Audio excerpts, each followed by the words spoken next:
When we moved to a new city, my husband said I wasn't qualified enough without a college degree, so he found me a job as a housekeeper.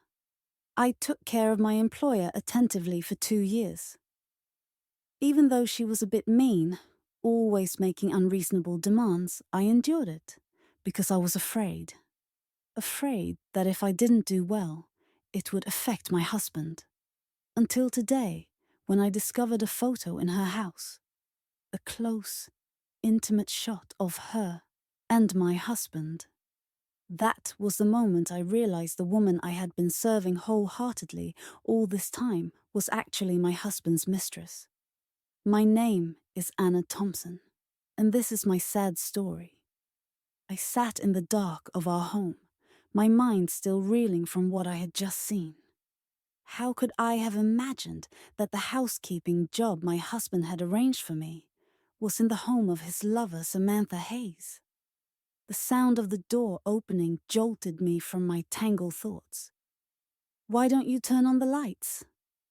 Nathan frowned, his voice full of annoyance, when he saw I hadn't gotten up to take his briefcase as I always did. The irritation in his eyes became even more obvious.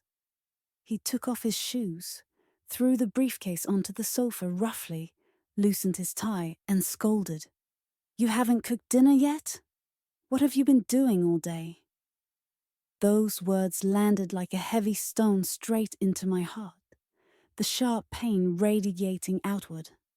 So, in the eyes of him and Samantha, I was nothing but a servant, a tool to maintain their lifestyle. Every morning, I got up early to cook breakfast for Nathan, then rushed to Samantha's house to clean and cook. In the evenings after finishing her dinner, I'd hurry home to prepare Nathan's meal. After we ate, I still had to clean the house, endlessly busy. Compared to a factory worker doing a 12-hour shift, my days were even harder. Thinking of that, the anger inside me erupted like a fire that had been suppressed for too long. I stood up abruptly, glared at him, my voice shaking with fury. "Do you really not know what I do? I work over 12 hours every single day. What's the big deal if I miss making one meal?" Nathan didn't care about my frustration, only replied coldly, "Back in the town, your work was much harder. No degree, and yet you complain over such small tasks." It was the same familiar line, like a blade slicing into my self-esteem. Every time I said I was tired, he'd lecture me, belittle me for having no education, no ability, crushing my confidence to the ground. But today, I didn't want to endure it anymore. I confronted him. "When I was in town taking care of your sick parents, you never spared a thought for me. And now living with you, I still don't get any comfort. Just spending my days caring for you. Nathan, am I your wife or your maid?" He answered coldly. "In a marriage, the wife should take care of the home, so I can focus on my career."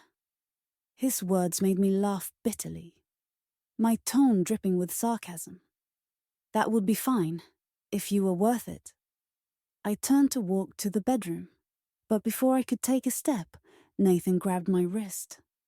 The touch made me flinch, and I pulled back immediately. In his eyes flashed a look of disgust, as if my calloused, work-worn hands were filthy. Compared to Samantha's delicate, manicured hands, adorned with expensive jewelry, mine were worthless. I remembered the bracelets Samantha had asked me to bring over today. Sparkling, intricate, with a design I recognized. I had seen it once in Nathan's briefcase and naively asked if it was a gift for me. He had snatched it away, afraid I would dirty it, snapping, "This is for an important client. Don't touch it or you'll ruin it." Then he'd looked me over from head to toe and sneered. "With all the manual labor you do, why would you even wear something like this?" 10 years ago, when we married, I already felt I wasn't worthy of him. 10 years later, that thought still haunted me. My heart felt crushed, the pain making it hard to breathe. But Nathan went on. What do you mean, worthy or not? Haven't I treated you well enough? Which of your friends isn't jealous of you? They're jealous because they think I'm a rich man's wife, not because I'm a maid working day and night. I shot back, my tone sharp. Anna Thompson! He called me by my full maiden name, a reminder of my poor past. Since when have you become so vain? Wanting to be the wife of a wealthy man? Do you really think you could ever live that kind of life? Isn't Samantha living that life right now? I replied. And Nathan froze, a flicker of panic in his eyes. He countered. Why shouldn't she? She's the daughter of the Hayes family. Beautiful, educated. She can afford to treat herself. And you? Don't you still need me to survive every day? She supports herself? My eyes burned red with rage as I stared at him, not missing the flicker of panic. What nonsense are you talking about? How can you badmouth your employer like that? Careful. If she finds out, she'll fire you, Nathan barked. I laughed coldly, my voice like a knife, cutting through the air. Then tell her to fire me. I don't want to work there anymore. I crossed my arms, standing tall, meeting Nathan's eyes with a defiant stare. My shoulders trembled slightly from the restrained fury, but I didn't back down. Nathan paused, then stepped closer, jabbing a finger toward my face, his voice rising. Anna Thompson! I worked hard to get you this job, and now you think you can just quit. His breathing was heavy, his tie hanging askew, as if his usual control was slipping. I tilted my head, chin raised, my voice calm, but laced with mockery. You think I need this job? I stepped forward, closing the space between us, my hands clenched into fists at my sides. Nathan retreated half a step, as if my presence unnerved him, but quickly regained his arrogance. He yanked off his tie, threw it on the sofa, then jabbed a finger into my chest, growling. You want to be useless? Be a burden on me? His face flushed red, veins bulging at his temples, but in his eyes was a flicker of panic, as if he realized I was no longer the obedient Anna I once was. I didn't move, just stared straight at him, my lips pressed tight to hold back the scream rising in my throat. A burden, I repeated, my voice low, almost a whisper, but dangerous. I took another step forward, forcing Nathan to lift his gaze to meet mine. If I'm a burden, then let's get a divorce, I shouted in fury. Nathan froze, eyes wide in disbelief. You want to divorce me? Anna, are you crazy? If you divorce me, who will support you? Or do you want to go back to that poor little town? I'll stay here. I can support myself. Nathan shook his head, his face full of contempt. You're too naive. Who would hire you? Think about it.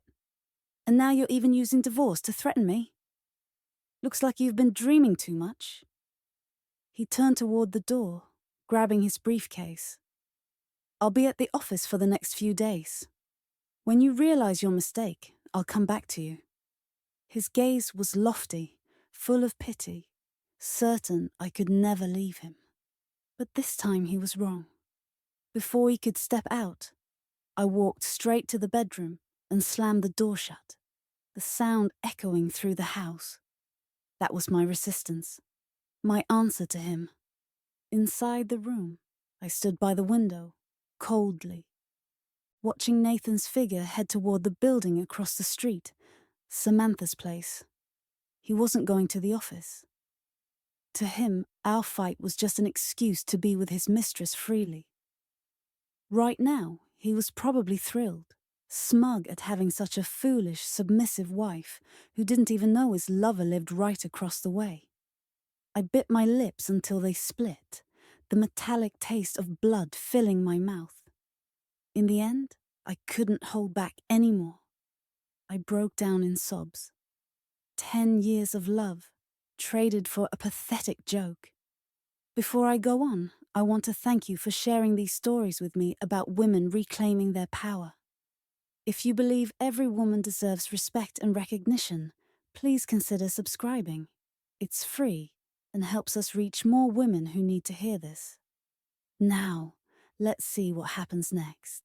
The next morning, I was jolted awake by Samantha's shrill, incessant phone call. I rubbed my eyes, glanced at the clock. It was only 6 a.m. I pressed the answer button, and her piercing, screechy voice immediately shattered the quiet. "Mrs. Thompson, why aren't you here yet? Do you have no sense of time at all?" I could picture her sitting up in bed, hair a tangled mess, yet still wearing that same familiar air of arrogance.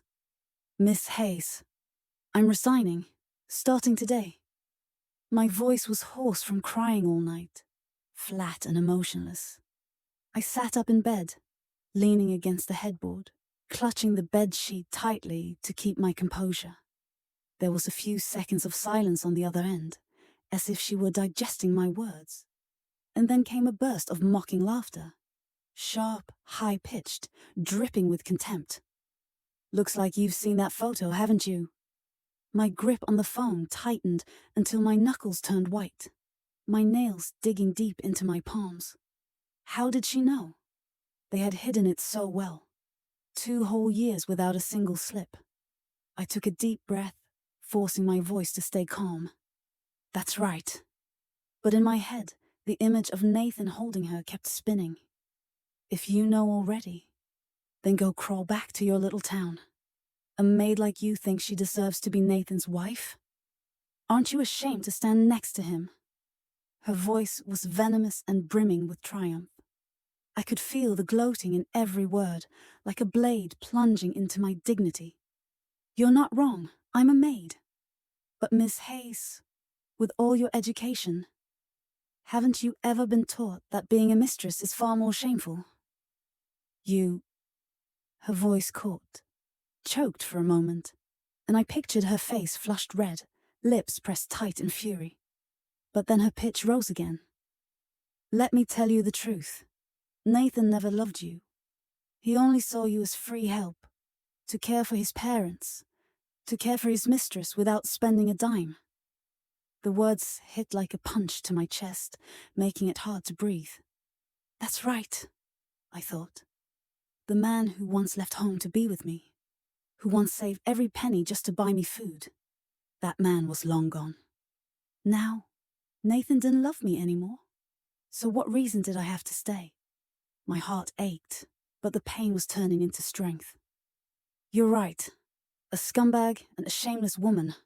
What a perfect match." I smirked, my voice lowering into a tone laced with disdain. "Anna, all you're good at is talking back.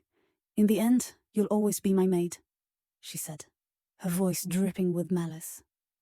Memories flooded my mind. How she once deliberately made me break a glass and screamed that it was expensive, then forced me to pick up every shard with my bare hands. I'd been so afraid she'd make me pay for it, that I bent down, gathering the sharp glass until my palms were cut and bleeding, the cold floor slick with the metallic smell. In the freezing winter, with wind howling through the cracks, she'd insisted that all her clothes were expensive designer pieces and made me wash every item by hand, soaking them in ice-cold water until my fingers were numb, the skin cracked and burning. Whenever she claimed my cooking didn't suit her taste, she made me start over from scratch. Again and again, I had been foolish enough not to realize this was the harassment of a mistress. And because I feared upsetting Nathan, I endured it all in silence. Serving a rat that lives in the dark is the greatest shame of my life. So stay in your little dark corner. I'm not wasting my time serving you anymore. I'd grown up hearing plenty of street insults and coarse arguments in my poor hometown. If Samantha wanted to go toe-to-toe with me in a verbal fight, she was still too green. "Anna, you cheap!" Her voice screeched, trembling with rage, but I immediately hung up, the beeping tone cutting her off like a full stop. I tossed the phone aside. Today I had more important things to do. I got up and splashed my face with ice-cold water to clear my head. Then I pulled on an old sweater and stepped out of the apartment that had once been my home with Nathan. Outside, the streets were awash in Christmas cheer, a dazzling scene in stark contrast to the darkness in my heart. Twinkling lights were strung across shop fronts, gold and red shimmering like tiny stars fallen to earth. Christmas carols played from a cafe's outdoor speakers. Jingle bells, mingling with the laughter of families pushing carts piled high with gifts. A group of children dashed past, cheeks flushed, clutching glitter-wrapped boxes, while couples strolled hand in hand beneath evergreen branches. But to me, it was all like a distant painting. I stood outside of that joy, a quiet ghost amid the brightness.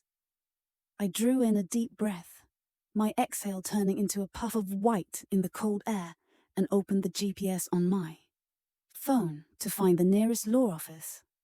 I wanted a divorce. Years of hard work had allowed me to save some money. Not much, but enough to rent a new place. I spent the day looking at apartments until late afternoon, the golden sunlight streaming through the windows of vacant rooms, and finally chose one. Bright, simple, with a balcony overlooking a park, far away from where I lived now. I signed the lease on the spot, telling them I'd move in within 2 days.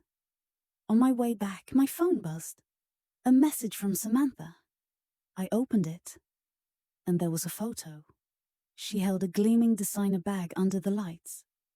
The corners of her eyes curved in smug delight, her red lips pressed against Nathan's cheek, making him grin, his eyes full of indulgence. That look, I hadn't seen it in a long time. The last time Nathan had looked at me that way was probably before we got married, when everything had still been genuine. Beneath the photo was her message. "This is a gift from Nathan, worth $10,000. A limited edition from the store. Probably something a maid like you has never even seen, right? But of course, Nathan says you're only fit for those few dollar bags sold on the street." She wasn't wrong. The bag I was carrying was the one Nathan bought me on my first day in this strange city. We'd walked past a street stall and he'd picked it up casually. Just a few dollars. A cheap fabric bag, now frayed and worn, the strap rubbed thin. I'd carried it for 2 years. I never knew how much money he made. And I wasn't used to spending extravagantly, so I never asked Nathan for anything. Maybe even now, in his eyes, I wasn't worth a thing. I locked my phone screen, pulled my ID out of the bag, and tossed that cheap bag straight into a roadside trash can, the thud sounding like a farewell. From now on, I didn't want anything Nathan had ever given me. The cold wind swept past, carrying the scent of gingerbread, and for the first time, I felt oddly light. That evening, I treated myself to a good meal. Hot, fragrant steak, the spicy heat blooming across my tongue. Then I bought new clothes. I even changed my hairstyle. My long hair cut short and softly curled, making my face look fresher, younger. Looking in the mirror, I barely recognized myself. Brighter eyes, a more confident smile. All these years, I had never spent any time taking care of myself. So even though I was only in my early 30s, I dressed like someone in her 40s or 50s. My skin dry and dull, my hair messy, because I devoted all my time to work. I'd only cared about whether Nathan and Samantha liked the food I cooked, whether the house was spotless, whether I'd done anything to displease Nathan. Those thoughts had been shackles, and now they were gone. Not once had I asked myself, am I happy? Now, I was awake. Thankfully, I realized in time, while I could still save myself. I stepped out of the store, the cool night breeze brushing my renewed skin, carrying with it the hope of a new beginning. I walked back home, and the moment I unlocked my phone, a new message notification flashed on the screen. It was a voice recording from Samantha. I pressed play, and Nathan's low, husky voice came through, thick with satisfaction after intimacy. Baby, you really are my savior. If it were just Anna, I'd be miserable. She's dull and worn out. I don't feel a thing for her anymore. Samantha's seductive laugh cut in. If Mrs. Thompson heard this, she might be so heartbroken she wouldn't want to live, huh? I stood frozen in the pitch-dark living room, the glow from my phone casting a cold light on my face. Nathan replied, his tone dripping with contempt. Then let her be heartbroken. Do you think she'd dare divorce me? If she left me, she wouldn't last a single day. Samantha pouted. But I want you to divorce her. Nathan chuckled, smug. Silly, if she's gone, who's going to take care of us? No nanny out there could be as reliable as her. Hearing that, I let out a dry, hollow laugh, the sound of a wounded animal. As expected, in Nathan's eyes, I was nothing but a free nanny, a tool to serve him and his mistress. My heart, once filled with 10 years of love, was now drained empty. I turned on the screen recorder, capturing the entire exchange, my fingers moving quickly before sending it straight to my lawyer, Rebecca. This was exactly why I hadn't deleted Samantha's number. Rebecca had once told me that with proof of Nathan's infidelity, the divorce would be much easier. At first, I'd worried about finding evidence. Who would have thought Samantha would hand it to me herself? I placed the drafted divorce papers on the dining table, then walked into the bedroom to pack my things. The suitcase lay open on the floor. Tomorrow morning, I would leave. This apartment, and all the painful memories with it. The next morning, I rolled my suitcase out of the house. The sound of the wheels on the pavement blending with silent night, playing from the public speakers. But I hadn't gone far when I ran right into Nathan in front of a towering, gleaming office building. The moment he saw me, his face changed, eyes narrowing, voice dropping into an angry growl. "What are you doing at my company?" He stepped forward, gripping his briefcase tightly, as if I were a threat to be neutralized on the spot. I froze, looking up at the glass facade, the Christmas lights reflecting in the windows. "This is your company?" I asked, genuine curiosity in my voice. Nathan had never let me visit his workplace. Maybe because he didn't want me to embarrass him. All these years, he'd kept our marriage hidden, and I'd been too busy working to notice. At my question, Nathan hesitated, brows furrowing, then snapped. "Stop pretending. If you want to apologize, do it at home. Coming here in front of everyone, are you trying to make a scene?" He moved closer, pointing a finger right in my face, his breath heavy. "Nathan, you're overthinking it. I was just passing by." I shrugged, still gripping the suitcase handle, my gaze steady. That's when he finally noticed the suitcase at my feet.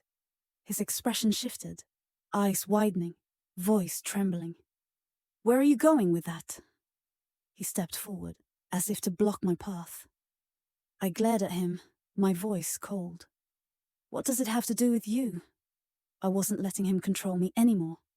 Nathan's voice shot up instinctively. "You're my wife."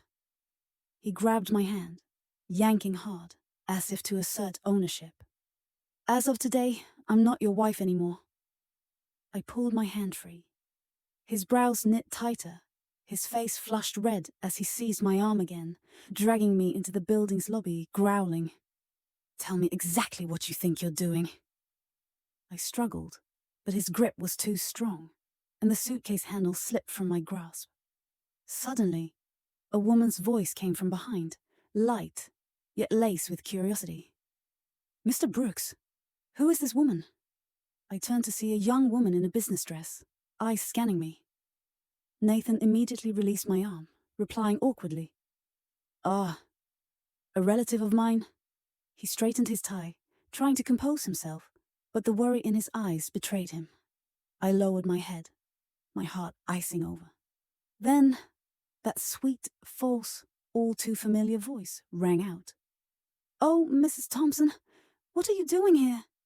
Samantha walked up, dressed in a striking red dress, her full red lips curling into a triumphant smile. She turned to the young woman, her beaming expression laced with calculation. "Mrs. Thompson, she works as my housekeeper." Her words sliced deep into my pride, making my face burn. Samantha's eyes lingered on Nathan's face, probing, as if testing his reaction. Nathan froze, looking uneasy, but said nothing, just averted his gaze, as if I were a stain to be hidden. I could feel my heart breaking, piece by piece. Without a word, I bent down, yanked my suitcase from Nathan's hand, and turned to leave. But I'd only taken a few steps when my wrist was grabbed hard again. Samantha stood there, her tone scolding. "Mrs. Thompson, you haven't shown up for work at my place in 2 days. I trusted Nathan. That's why I hired you. Don't you dare skip work without telling me." She tilted her head, hair falling over her forehead like an actress playing the victim. I shook her hand off, my voice cold. "I've already made it clear. I quit. Stop pretending you don't know." My words were sharp, my gaze locked on hers without an ounce of concession. Samantha suddenly staggered back, gasping, "Mrs. Thompson?" She wobbled, as if about to fall, her eyes shimmering in feigned pain. I froze. I hadn't even touched her with force. But the next moment, a pair of rough hands shoved me hard in the shoulder, sending my back slamming into the hard edge of the automatic doorframe. Pain exploded from an old injury in my lower back, sharp and searing. Nathan, the one who'd pushed me, didn't even glance my way. He rushed to Samantha's side, his voice full of concern. "Samantha, are you okay?" She clutched her ankle, her voice weak, choked with feigned distress. "Nathan, I think I twisted my ankle." The businesswoman beside us glared at me, pointing accusingly. "Assaulting someone right in front of the company? Want me to call the police?" Nathan turned back, his eyes full of disgust. "Anna, stop bringing those bad small-town habits here. Let me tell you, assault is a crime." He positioned himself between Samantha and me, as if I were a danger to be contained. I clenched my teeth, one hand clutching my back against the pain, the other pointing upward, my voice icy. "There's the security camera. You can check whether I pushed her.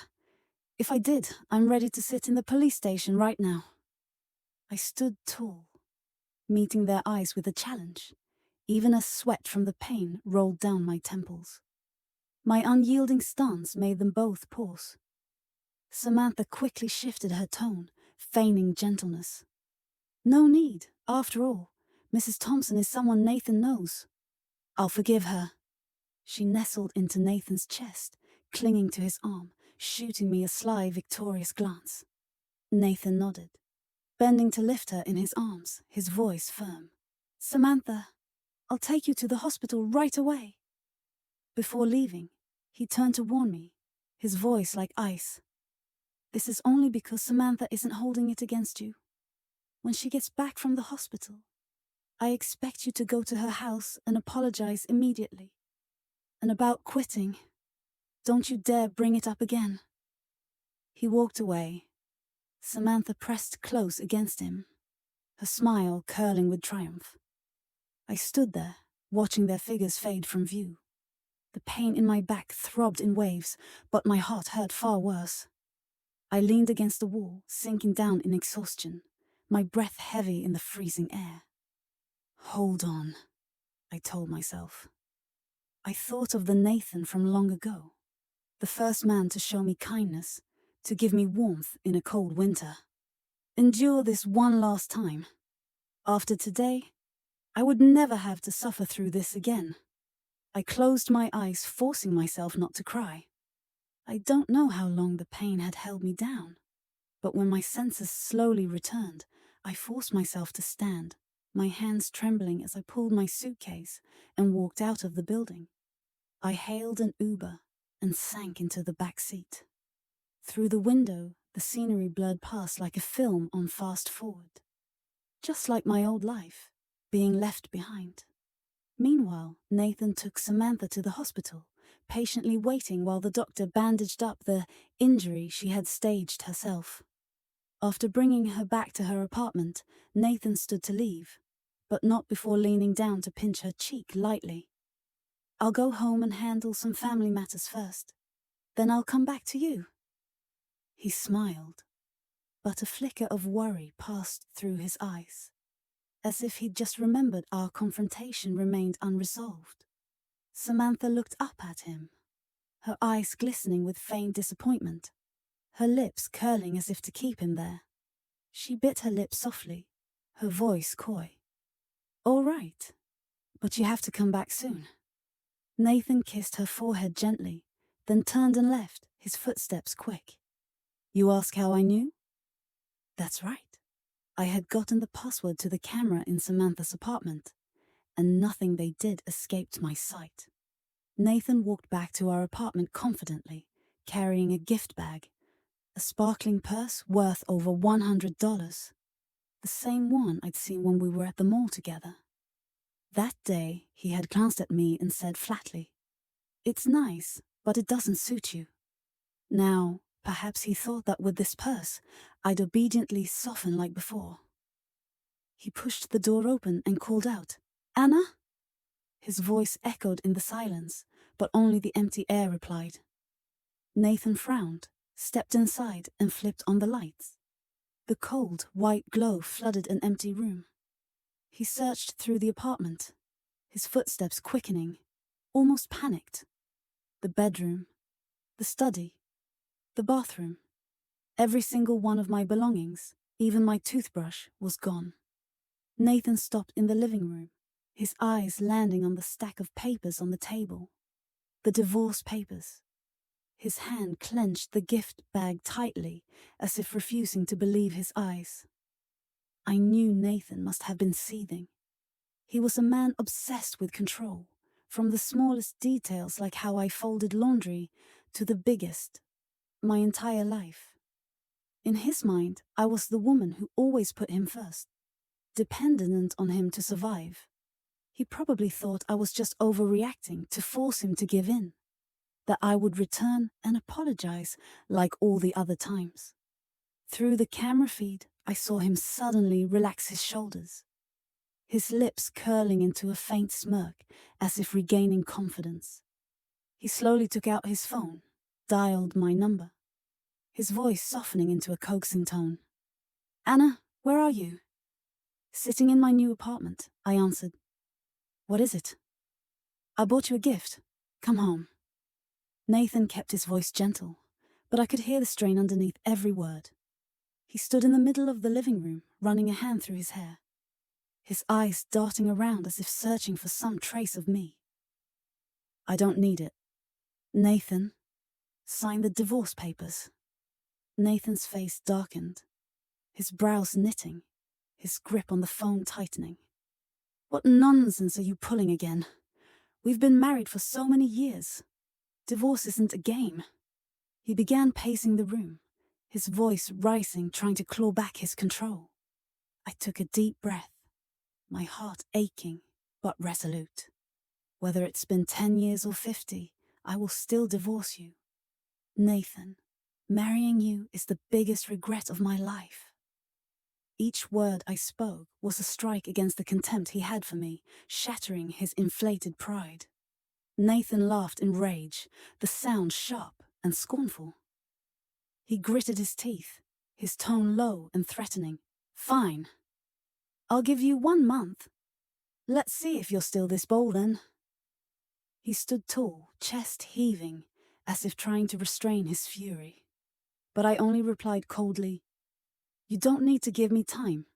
Just sign the papers." Through the camera, I saw his breathing grow ragged, his temper exploding as he flung the gift bag violently to the floor, the thud ringing out as it rolled away. The wrapping crumpled. He ground his teeth, muttering, "Go then, go!" His face flushed red, as if he wanted to tear apart everything in sight. Never before had I treated him this way. For 10 years, I had endured in silence, never talking back, not once. Yet today, I had dared to speak with finality, a truth he could not bear to accept. I turned off the screen. I didn't want to look at him ever again. After moving into my new apartment, I immediately began looking for a new job. With 2 years of experience working as a housekeeper, I decided to stay in that field. Tiring as it was, at least I knew I could do it well. While interviewing at a domestic services company, I unexpectedly ran into an old friend, Emily Harper. We'd known each other back in the orphanage, during those childhood days, filled with laughter in the warm playground where we shared every piece of bread and every dream of a better future. But then Emily had been adopted by a wealthy family, and we never saw each other again. Now, seeing her again, she was dressed elegantly in a fitted dress, her hair in glossy curls, her beautiful face glowing under refined makeup. It made me pause, as if I were looking at another version of myself. Had life been kinder? Emily recognized me immediately. Her eyes lit up, her smile wide as she grabbed my hand, her voice warm as ever. "Anna, it's been so many years." She pulled me to a nearby cafe, insisting on buying me a hot latte. As we caught up, I learned that Emily had been working as an artist manager for years, her schedule packed to the brim. Today, she was here to find a trustworthy nanny for one of her clients. She looked at me and said, "Anna, we really need someone hard-working and meticulous like you." I hesitated for a moment, my fingers tracing the rim of my cup as I weighed the risks of starting something new. But then I nodded. This was a world I'd never set foot in before, full of glamorous celebrities and strict expectations. But I couldn't stay stuck in place forever. Taking a brave step forward, even a small one, might just open a bigger, brighter door. So I followed Emily to the home of actress Laura Winters, a modern apartment with polished wooden floors and the faint scent of fresh flowers from the vase on the table. At first, I thought celebrities would be arrogant, maybe even harder to serve than Samantha with her unreasonable demands and condescending stares. I stepped inside, nervous. But Laura greeted me with a friendly smile, her blue eyes sparkling beneath her golden hair, her voice gentle. She didn't make unreasonable requests, only asked that I do my job well. In the days that followed, I settled into the familiar rhythm of cleaning and cooking. But no one nitpicked me anymore. There were no shouts or looks of disdain, and the work flowed easier than ever. I felt lighter, as if a weight had been lifted from my shoulders, ending each day with a tired but satisfied smile. On one quiet evening, sitting at the dining table with Emily, the steam from hot tea curling upward, I asked, "Aside from being a nanny, what else could I do?" Emily's eyes sparkled with hope as she said, "Just wait a little while. When the right job comes up, I'll get you in as a lifestyle assistant." She explained eagerly. A lifestyle assistant is different from a nanny.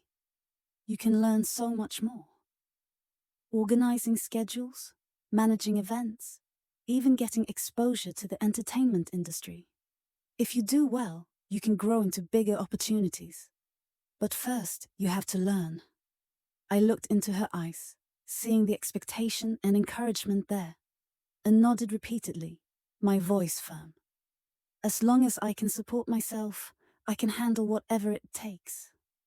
A month later, I followed Emily's team to Los Angeles. The new job was hectic, packed filming schedules, shouts of action echoing across the set, the flash of cameras at press events. I was constantly on the move, arranging belongings, preparing quick meals, even assisting Laura during her breaks. I was so busy that Nathan faded completely from my mind. The painful memories were buried under piles of work. And each night, I collapsed into bed too exhausted to think about anything at all. After I left, Nathan didn't come looking for me. He moved straight into Samantha's apartment, convinced life would be full of joy and comfort like during their secret affair. But only a few weeks later, he realized a harsh truth. Samantha was nothing more than an overindulged princess, incapable of doing housework, unable to cook or clean. Her luxurious apartment quickly turned into a war zone, dirty dishes piled high in the sink, clothes scattered across the floor, the stench of old food hanging heavy in the air. Every day, Nathan had only two options: eat overpriced, lukewarm meals outside or order delivery, the greasy takeout boxes stacking up in the trash. The unbalanced diet triggered the return of his stomach problems, the sharp cramps hitting him hard. And I was no longer there to prepare warm porridge or remind him to take his medication on time. One evening, Nathan sat hunched on the sofa, clutching his stomach, sweat beading on his forehead in the middle of the messy living room. Gritting his teeth, he called out weakly, "Samantha, get me my stomach medicine." But the only response was the sound of running water from the bathroom, where Samantha was soaking in a bubble-filled tub, not bothering to care. Panting, Nathan's hands trembled as he picked up his phone and dialed my number without much thought.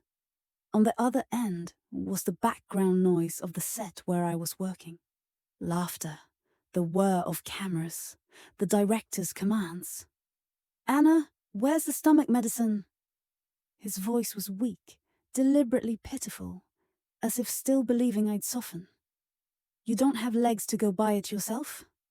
Without waiting for an answer, I hung up, slipped my phone back into my pocket. My eyes fixed on Laura Winters in the middle of a scene. Meanwhile, on the other end, Nathan's stomach pain only worsened, forcing him to curl in on himself, his face pale. He hadn't imagined the day would come when I'd flatly reject him, when the woman who once bent over backwards for him would despise him. Before, only he was allowed to criticize me, to say I couldn't do anything right, his contemptuous gaze sweeping me from head to toe. But now, faced with my cold dismissal, he felt an unfamiliar sting, like a thorn under the skin. Suddenly, the cramps surged. His vision went dark, and he collapsed to the floor, his consciousness slipping into blackness. When he woke, he was in bed. Samantha sat nearby, scrolling her phone, the glow of the screen lighting up her beautiful but expressionless face. Hearing him stir, she quickly set the phone aside. "Nathan, you're awake!" She leaned towards him, her eyes shining. Nathan looked at her, but didn't bother to feign warmth. He answered flatly, "Yeah." His voice was dry, emotionless. Samantha froze, her smile faltering, then quickly tried to please him. "Nathan, let me order something.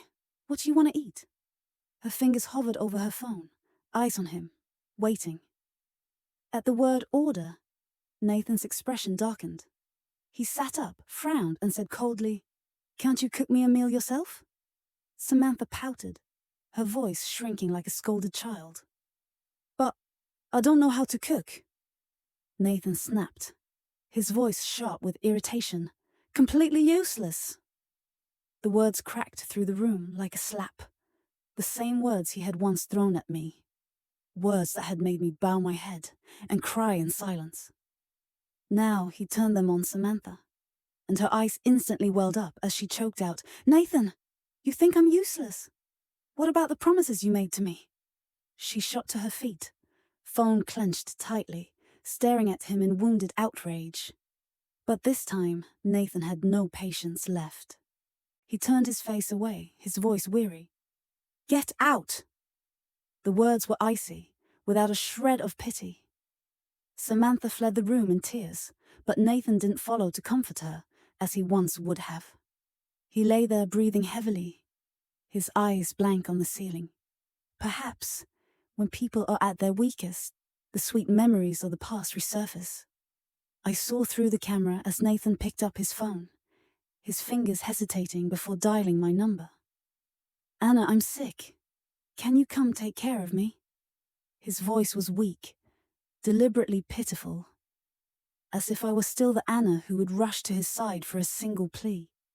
I stood on the balcony of a Los Angeles hotel, the night wind carrying the city's breath.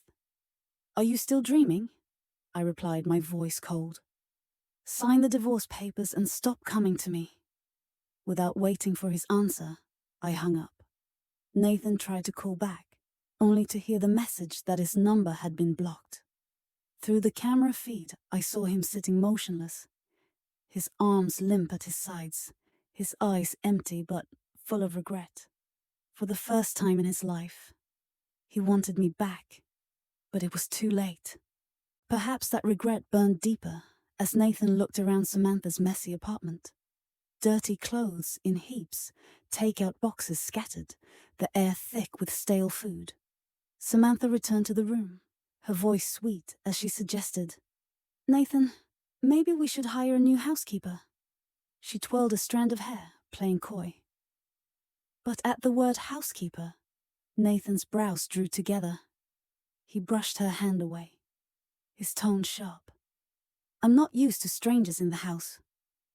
Then he glanced at her, his gaze cold, his voice even more impatient. "Why don't you clean up a little? I give you plenty of money every month, and you can't even tidy up." Samantha stood stunned, her lips trembling, trying to look cute. "Nathan, I don't know how." But this time, Nathan didn't answer. He lay down, turning his back to her, as if trying to hide from the messy reality he had chosen. It wasn't until a few months later, when I returned, that I suddenly remembered he still hadn't signed the divorce papers. I picked up my phone, opened my blocked list, unblocked his number, my finger hesitating for a moment before sending a message. "Have you signed the divorce papers yet?" After sending it, I waited another 2 days, but there was no reply from Nathan. A feeling of unease began to stir inside me. The Los Angeles filming schedule was coming to an end.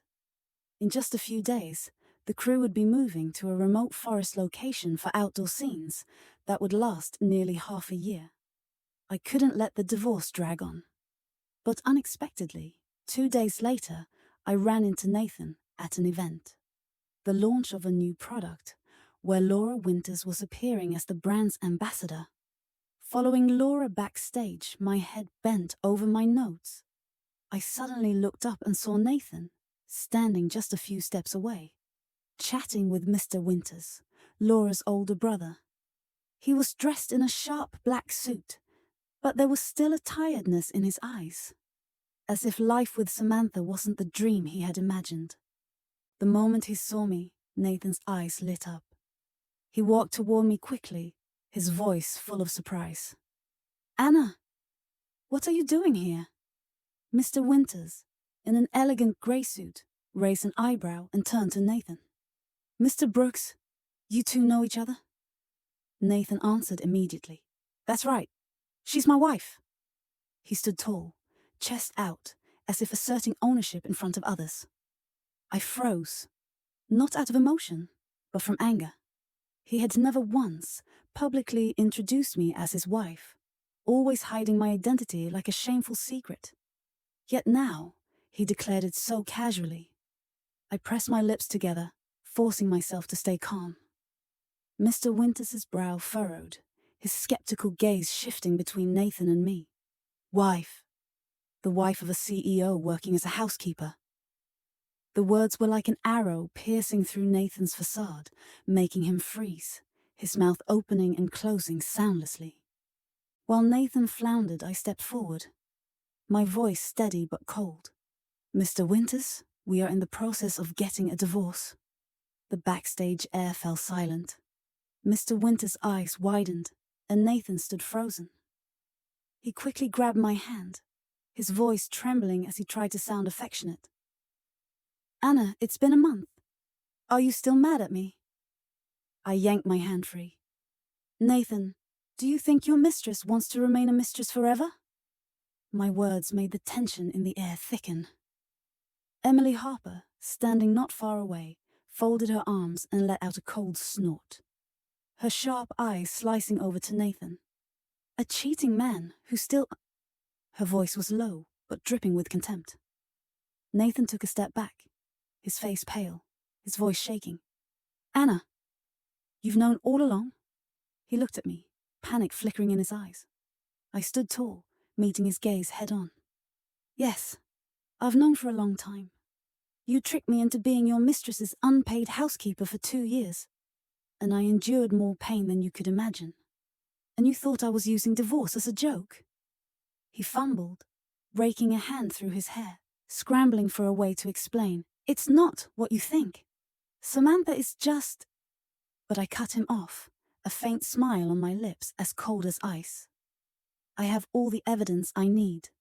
Nathan, for the sake of the years we've been together, don't make this uglier than it has to be. I looked at him with unshaken eyes, as if I were looking at a stranger. Nathan was stunned. For the first time, he saw me like this. No longer the weak, worn-down Anna of the past. I was still wearing a simple shirt, but I stood straight, radiating a strong confidence. My face no longer looked pale, and my eyes shone with life, like a woman who had found herself again. Laura Winter, standing beside me, turned a cold gaze on Nathan, her voice leaving no room for politeness. Anna is not only my assistant, but also my friend. I have an entire legal team ready to support her. She turned to her brother, her eyes unwavering. Brother, my company will no longer work with his company. Mr. Winters nodded at once, his voice firm. All right. Any orders involving his company? Once the contracts end, we cut ties. Nathan's eyes went wide, his face draining of color as he stammered. She's just a housewife, nothing to do with business. Why are you helping her? He jabbed a finger in my direction, his voice rising, as if clinging to the last shred of authority he had left. Laura stepped forward, her eyes blazing. Being a housewife doesn't mean she's not good enough, and it doesn't mean she deserves to be betrayed. And you don't deserve her genuine love. Her voice rang out, powerful and decisive. I looked at Laura quietly, my nose stinging, my heart warming. For the first time in years, someone was standing up for me. The next day, Nathan texted me, using the divorce as an excuse to ask me to meet him at a small cafe. The moment he saw me, he stood up abruptly, his voice low, almost pleading. Anna, please, give me another chance, will you? I'll cut ties with Samantha, I swear. His tone and his desperate posture caught me off guard. Nathan, the man who once treated me like an object, now lowering his head before me, gripping the edge of the table tightly. His eyes full of supplication. I shook my head slightly. No, Nathan. I'm not going to step into the same trap I made for myself before. I looked at him, my gaze unwavering, as though I were looking at a stranger. Nathan frowned, his voice urgent, trying to persuade me. Anna, don't be so stubborn. Being an assistant is exhausting. Aren't you tired? He leaned toward me, as if to pull me back into the old life where he controlled everything. I gave a bitter, dry laugh that rang in the warm air of the cafe. Exhausting? Is it more exhausting than being the maid for your mistress? Nathan, since the day I fell in love with you, I've never not been exhausted. Nathan froze, his hands trembling as he tried to justify himself. No, Anna, I'll change. Before I didn't realize, but now I've woken up. I won't lose my way again. His hands clenched together, his eyes pleading. But I didn't believe him. A man who is cheated will always have another time. I learned that lesson through years of pain. I don't need it. Save those words for Samantha. Now, I have a job, and I live just fine without you. I looked straight into his eyes, smiling, my voice firm. The only thing I have to thank you for is that because of your betrayal, I escaped the cage that held me through all those hellish years. So, we're done. I pushed the papers toward him. Nathan picked up the pen. He hesitated, his fingers clenching so tightly they turned white, as if trying to hold on to the last shred of control. I sighed, took out my phone, and played the recording of him and Samantha. The sound of their laughter and fake sweet nothings played clearly in the quiet cafe. Nathan's pupils contracted, his face turning pale. "Anna, this is..." he stammered, scrambling for a way to deny it. I cut him off, my voice cold as ice. "Just a small part of it, Nathan." After a long silence, Nathan finally lowered his head and signed his name. Then he looked up, his voice hoarse, still unwilling. "Anna, after this..." His eyes shimmered with hope, but a voice suddenly cut in. Samantha stormed into the cafe, her hair disheveled, her eyes full of fury. The moment she saw us, she rushed over, grabbing my hand. "Miss Thompson, I'm pregnant with his child. Please, let us go," she cried, gripping my wrist tightly, her eyes a mixture of pleading and hatred. I looked at her, and a deep sadness welled up in me. Sometimes, women in love, no matter their background or circumstances, are like birds, flinging themselves into thorn bushes, knowing it will hurt, but still diving in. I turned to Nathan, my voice calm.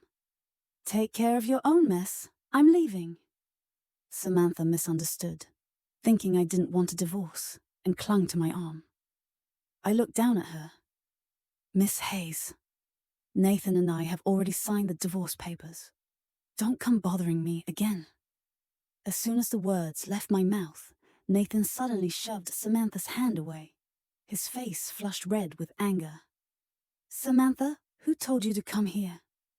She staggered, falling to the floor, sobbing loudly, but Nathan didn't help her up, his eyes full of disgust, just as he had once looked at me. I watched coldly, then turned decisively and walked out of the cafe. The sound of Nathan's curses mingled with Samantha's sobs behind me, but I didn't look back.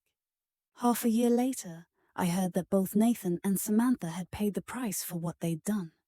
Samantha, not as sweet as she looked, kept pestering Nathan, but because of her unplanned pregnancy, she was disowned by the Hayes family, losing all her standing in the family business. As for Nathan, after losing the contract with Laura Winter's company, the board of directors lost faith in him. Mr. Winters' story spread quickly in business circles, turning Nathan into someone to be shunned. The CEO position he had worked for years to build was stripped away.